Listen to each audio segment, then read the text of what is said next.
Can we rest for a bit before continuing further? Eldarien asks, sitting down at the side of the road. Most definitely. Rorlain replies, crouching down beside him. It is after lunchtime already, and we have both eaten very little over the previous few days, or more. You have sacrificed a great deal to accompany me, Rorlain. Eldarien says, turning to his friend and looking at him. How are you feeling now? Rorlain asks, clearly not knowing how to respond. It seems the fever has subsided. It has, more or less, but I still feel quite weak and there is a throbbing pain in my head. I suppose this illness is due to the weather and the diet, neither of which have been conducive to health? I don't know what else it would be, says Eldarien, resting his head in his hands and closing his eyes. The area along his temples is pulsing with a sharp pain that makes it difficult to keep his eyes open, particularly in the brightness of the midday sun. Is there naught that I can do to ease your pain and discomfort? Rorlain asks, compassion and anxiety in his voice. I think I'm already beginning to recover. Eldarien assures him. But I think some food would help both of us. We have the rowan berries, proffers Rorlain. Though they are not much. I could take an hour or two to hunt, if you wish it. No, I don't want to delay any longer. Eldarien presses his head between his fingers, gently massaging the sides of his forehead and along the edges of his eyes. But I could do with a bit more rest. Could you cook those berries? They will have to be sufficient to hold us over until this evening. That I will do. With this, Rorlain rises to his feet and goes about gathering fallen branches to build a small fire, while Eldarien lays back against the grass and tries to sleep. After a small meal of berries, if it can be called that, they depart again and follow the road to the south. The land is more level now, though still scattered here and there with stones and trees, and tall grass waves freely in the wind on either side of the road, with speckled red and yellow flowers in full bloom dancing among the grasses. The afternoon is much harder going for Eldarien than the morning was, and it becomes necessary for them to regularly stop at intervals so that he may rest. At evening twilight, he collapses on the road from weakness, and Rorlain insists on making camp for the night. He catches a fox just as darkness begins to enshroud the land and cooks it for their evening meal. In the morning, Eldarien's state has greatly improved, and both of them cannot but experience great relief that the illness that assailed him to all appearances was short-lived. And things soon improve even further, as around 9 o'clock they come upon a farm a short ways off the road to the east. They follow a narrow and winding dirt path to the main building, with wheat fields on either side. There is also a stable not far away from the house with 3 horses, and in an enclosed pasture further back, a small herd of cows. Rorlain knocks on the door and they wait, but after a minute or two there is no answer. Perhaps they are around the back. He muses. Or working in the fields, and we just missed them. You can go ahead and look, says Eldarien. I'm going to sit here for a moment. Still weak? Yes, but it is much better. I think it is only a matter of time now. Good. Rorlain says, turning to go. With any fortune, I will be right back. Eldarien sits upon the ground, even though there are crates and boxes near the entrance to the house which he could use. He pulls his pack off and sets it before him, and readjusts the strap of his greatsword over his shoulder. Then he hears a voice from behind him. So, you're just going to set up camp right on my doorstep, are you? He turns and sees a man step out from the doorway into the sunlight. My apologies, Eldarien says, rising to his feet with effort. We meant no intrusion. My companion is only out back looking for the owner of this property, which I suppose you are. If we found no one, we were soon to be on our way. Well, you have found someone, the man says, his voice unfriendly. though I still suggest you continue on your way. Please, could you hear me out for a moment? Eldarien asks. We only seek aid in an important endeavor. Why would I wish to aid you? Because our cause is just. We make haste to Ristfand with pressing news of great importance to the well-being and safety of all in the city. That is a new one. The man says incredulously. I speak naught but the truth, Affirms Eldarien. Then prove it. What is this pressing news of which you speak?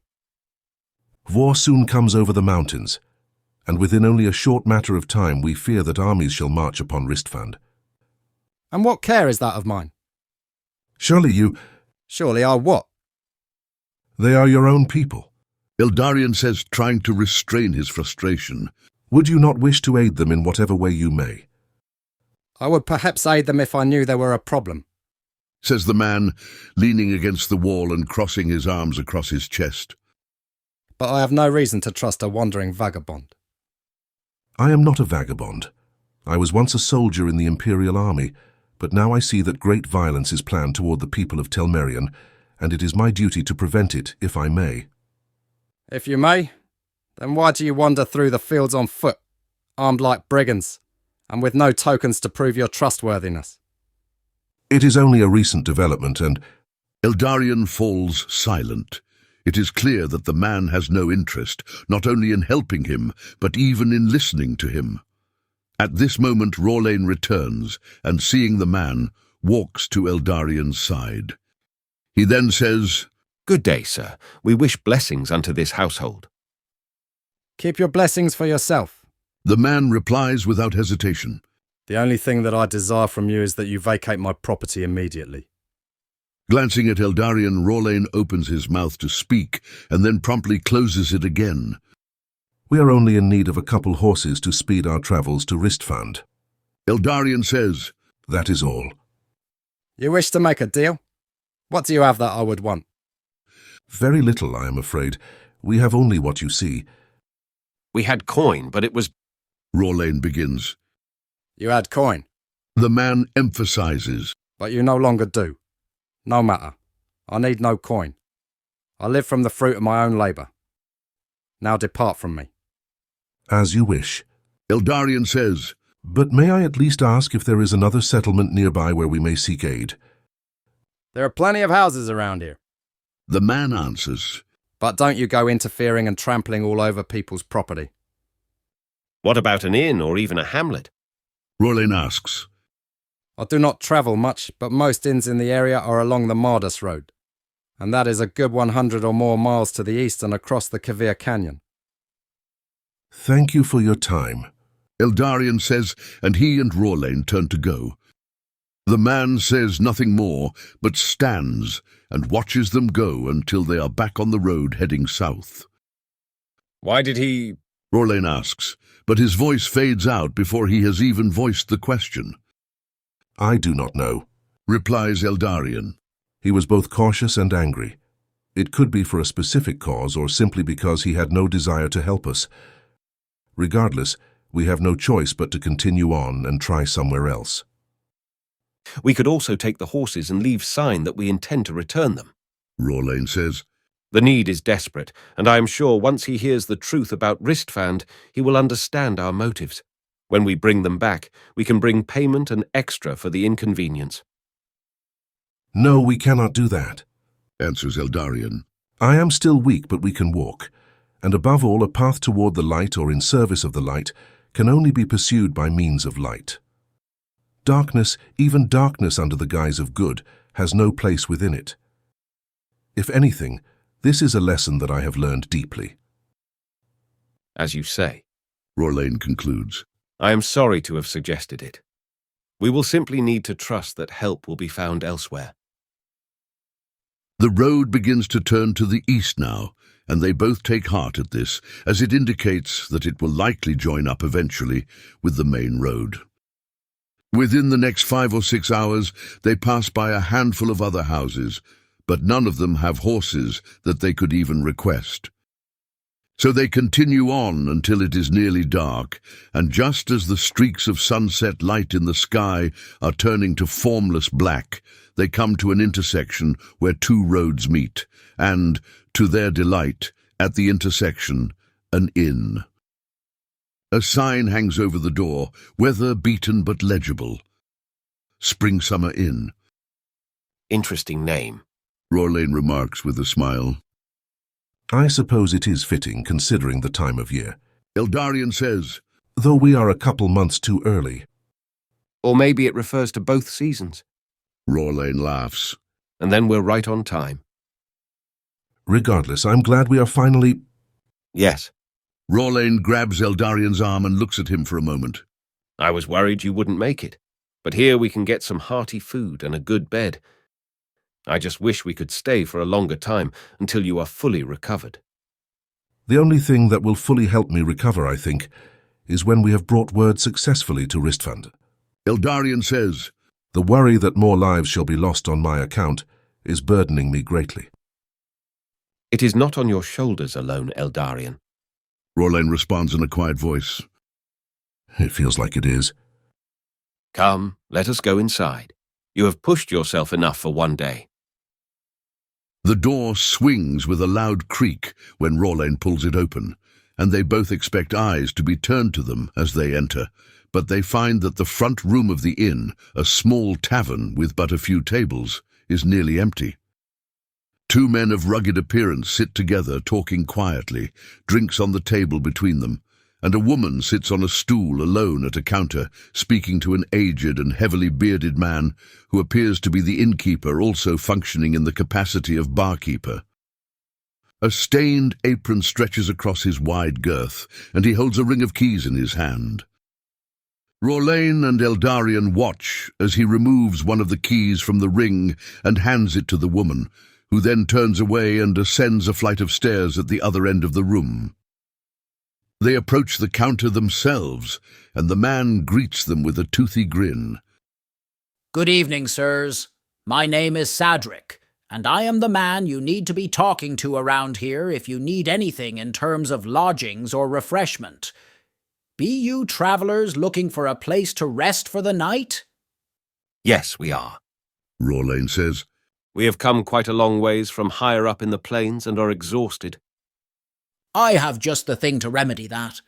The innkeeper says. Would you also like a meal, perhaps some ale? A hearty meal would be just the thing. Eldarien says, However, we came upon some unfortunate circumstances on the road, and our money was stolen. I do not wish to mislead you, but we have no means to pay unless there is something else that we could give in exchange for your hospitality. You seem like friendly enough folk. Sadric says, though suspicion creeps into his face. But I'm not accustomed to giving out services for free. This establishment is my livelihood, after all, and my wife and young ones at home depend on what I make here. We entirely understand. Eldarien replies, And we would pay you right now if we could. Perhaps we could make some sort of arrangement. First, tell me your business. Rorlane sighs almost imperceptibly and then answers, We travel to Ristfand on pressing business, with news of the civil war in the west.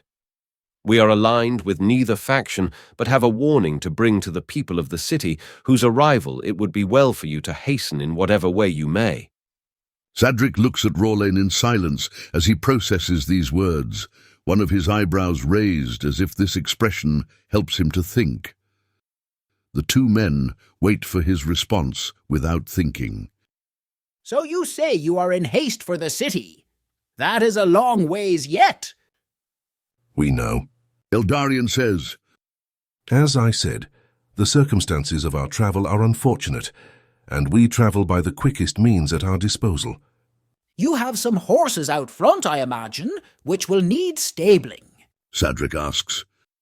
Unfortunately, no. Eldarien replies, That too we wish to ask you about. And with nothing to pay for them. Indeed.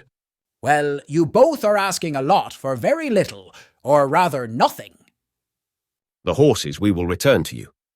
Rorlane says, And we shall also return, at earliest convenience, with twice the amount we owe you, or shall send it to you by another means. I think... Sadric says, eyeing both of them deeply, but his expression softening again to the warmth that it showed at the beginning. I think that you're telling the truth. This is a small inn in an out-of-the-way place. But I see enough people come through here to learn a bit about travelers, and about the ways of men, both good and bad, and you do not have the smell of bad men. Rorlain laughs at this and comments, But we probably do smell like something else. We have been now without shelter for weeks. Well, I hope that the warmth of my inn may serve you both, whose faces are both warm and kind, and that you may continue your journey in both peace and speed. Sadric says. But first, let me get you something to fill your bellies. Please have a seat. And while you eat, I will see about horses. I cannot promise anything, but I shall see what I can do.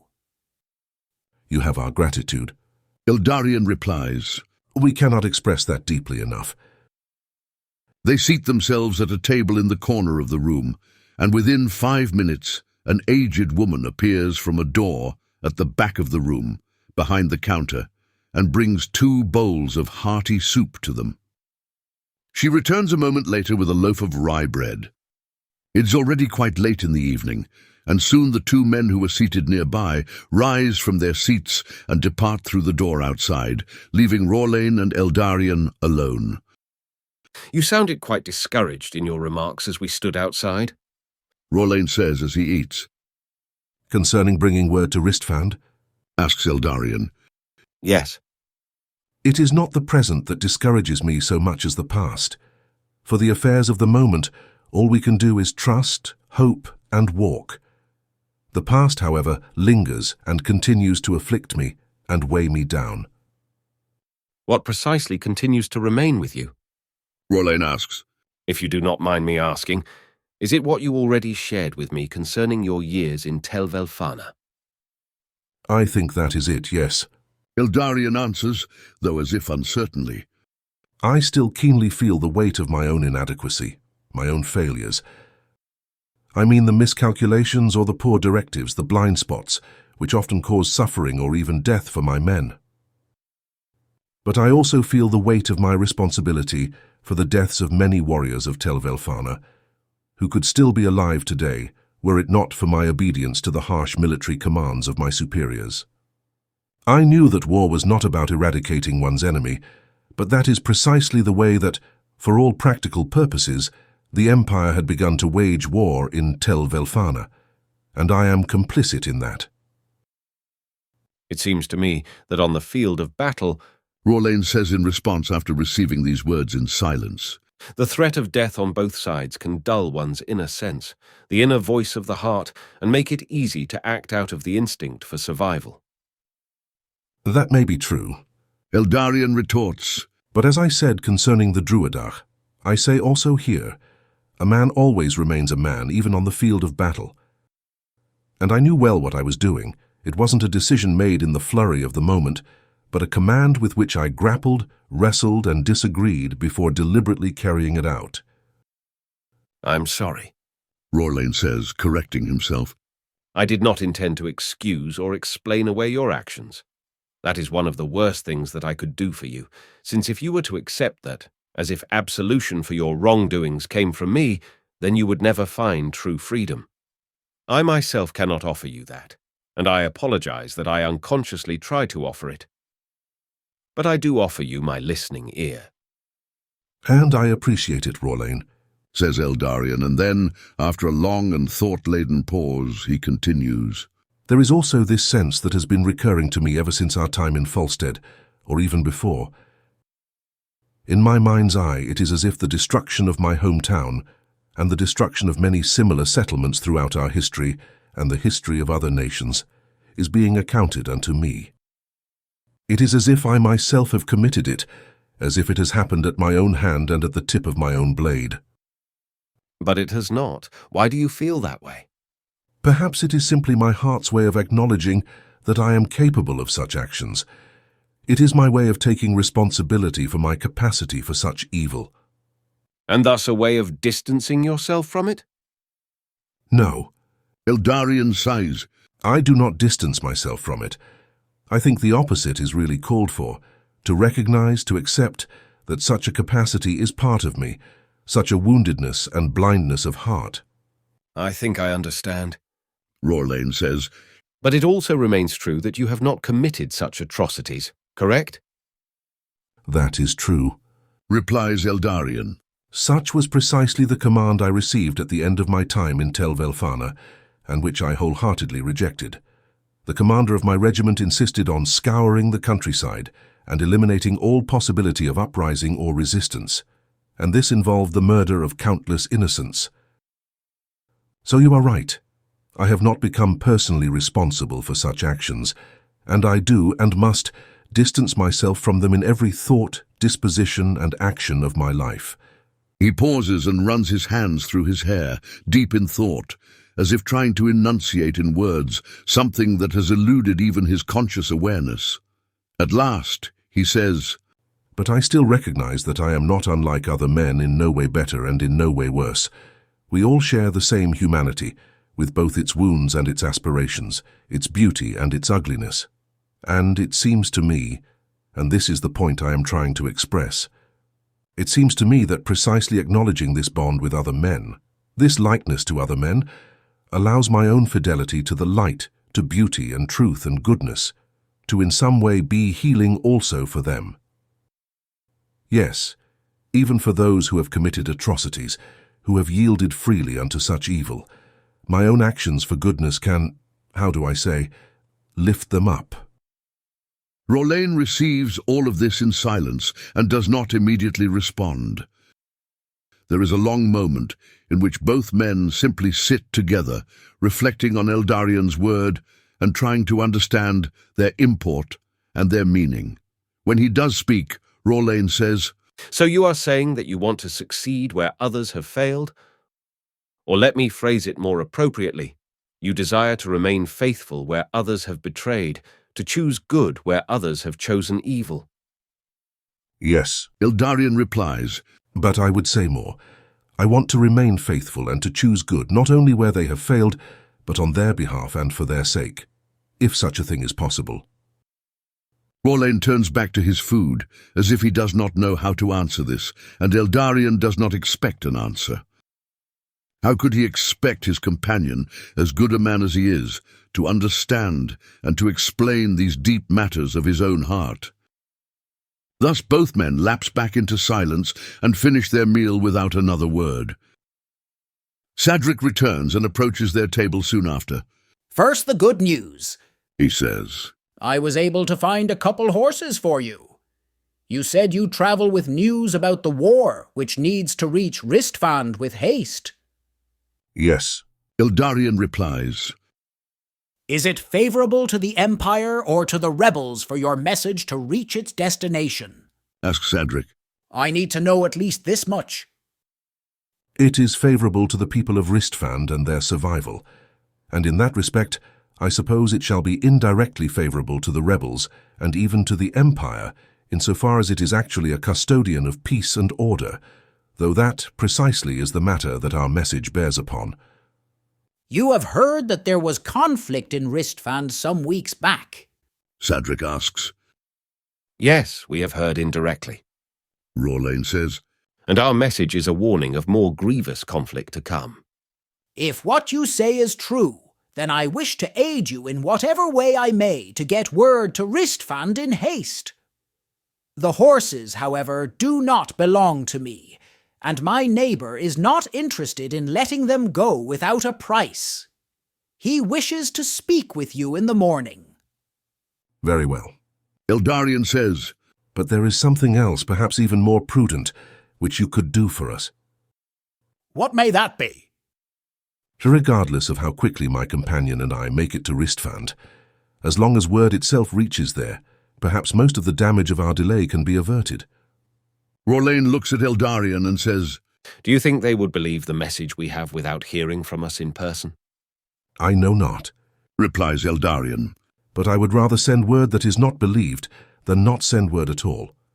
We shall continue to travel with haste either way, that we may speak in the flesh with those concerned. Then he turns back to Sadric and says, Do you think you could get a message sent by courier, or whatever the fastest means at your disposal may be, to the authorities in Ristfand? This is just a small intersection of but a few houses. Sadric says.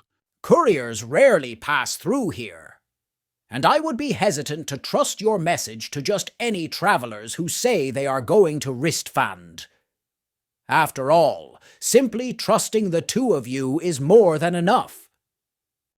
I understand. Eldarien whispers, bowing his head and thinking for a moment. After a while he looks up and says resolutely, I think that getting the horses is currently the best and only option at our disposal. It is true that, with exception of carrier pigeon, which the people of Telmerion simply do not use, no one will ride faster or harder to deliver the message than we ourselves. I agree with that judgment. Rorlain says. Then let us hope this neighbor of yours is favorable to our cause, Says Eldarien. What is his name? His name is Soyen. I shall introduce you to him at first light on the morrow. Sadric says. Though for now, allow me to show you to your room.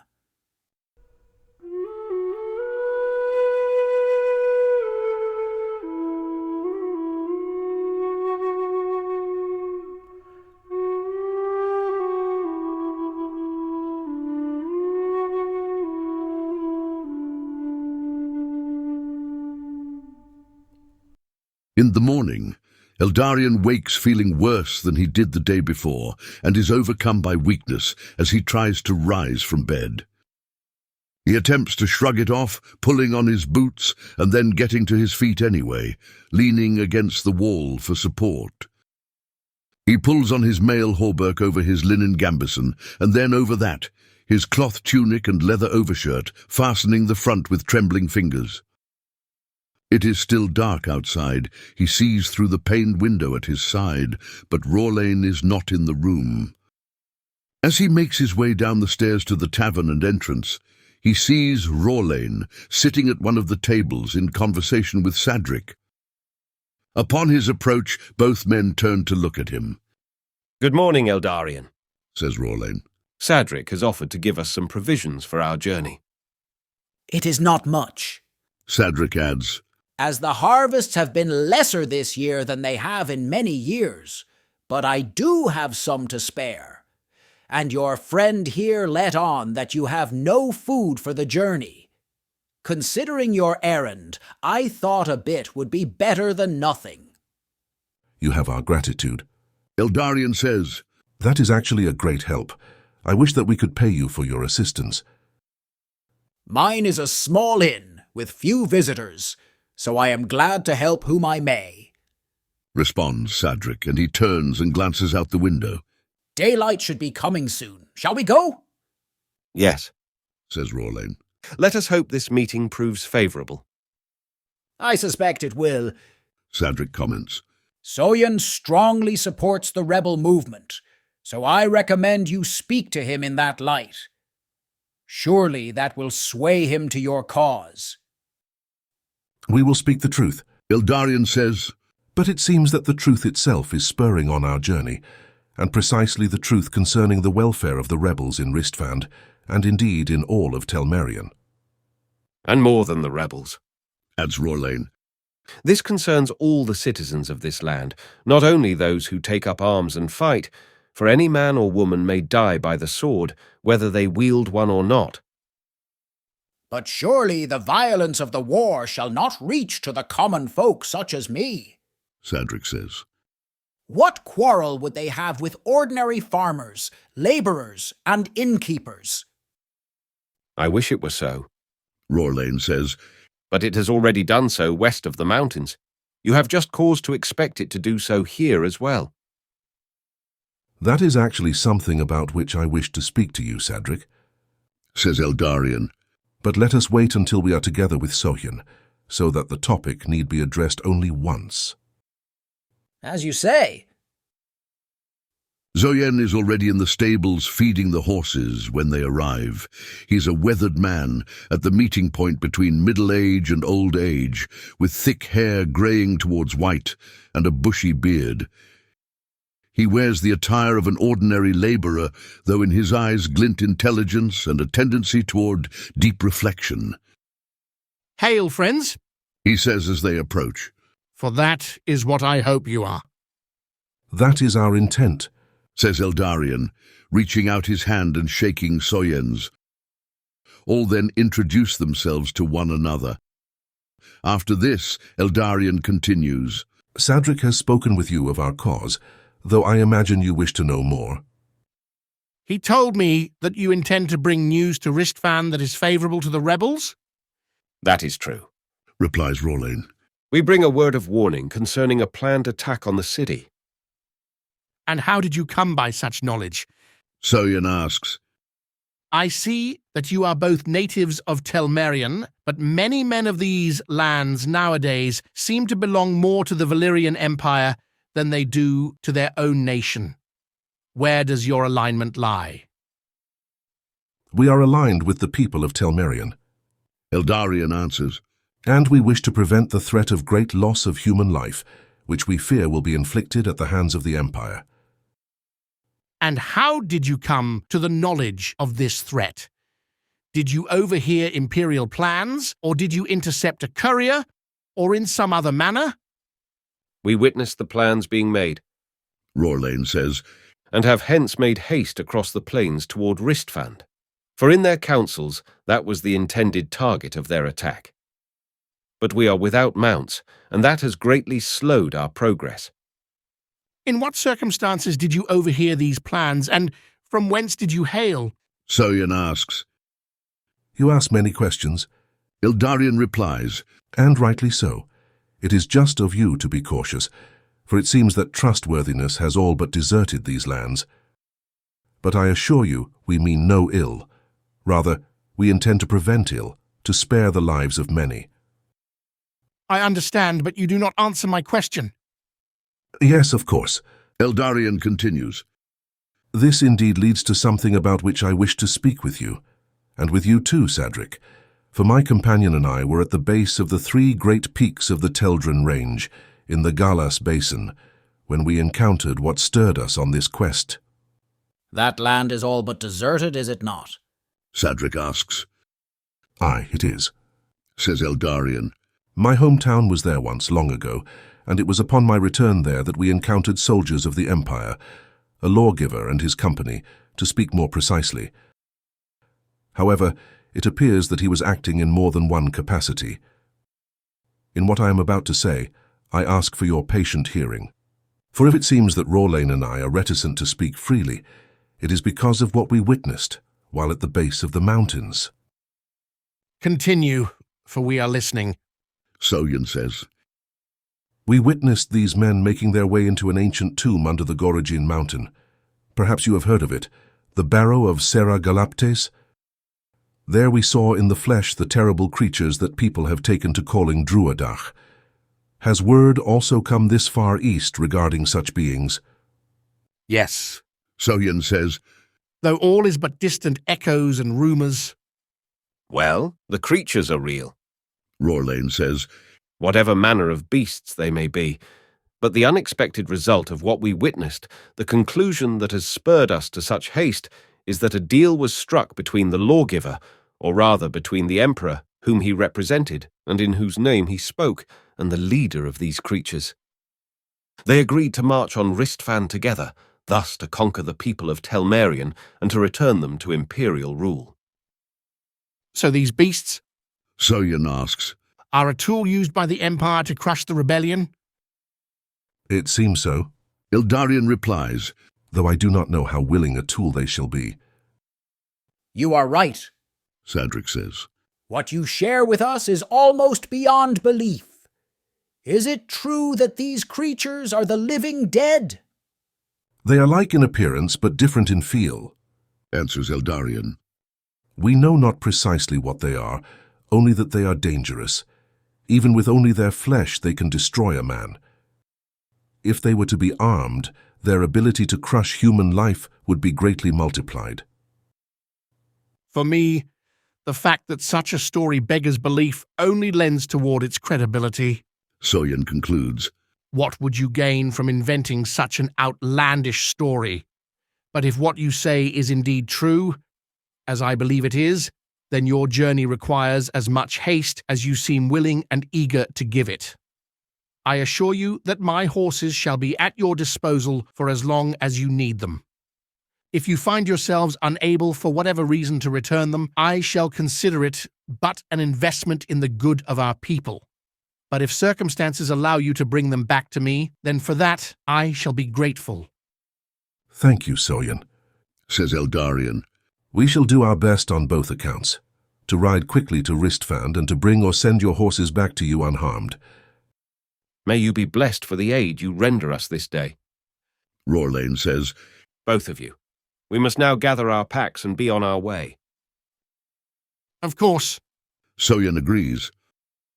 In fact, there is one other thing that I wish to mention before we prepare to depart. Interjects Eldarien.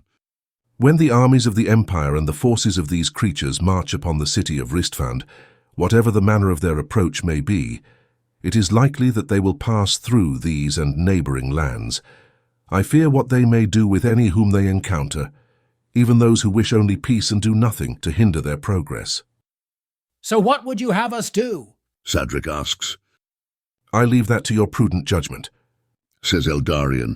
I do not wish to sow panic or fear among the people. Nonetheless, when there is cause for fear, whenever the threat is truly real, then having fear is better than having none.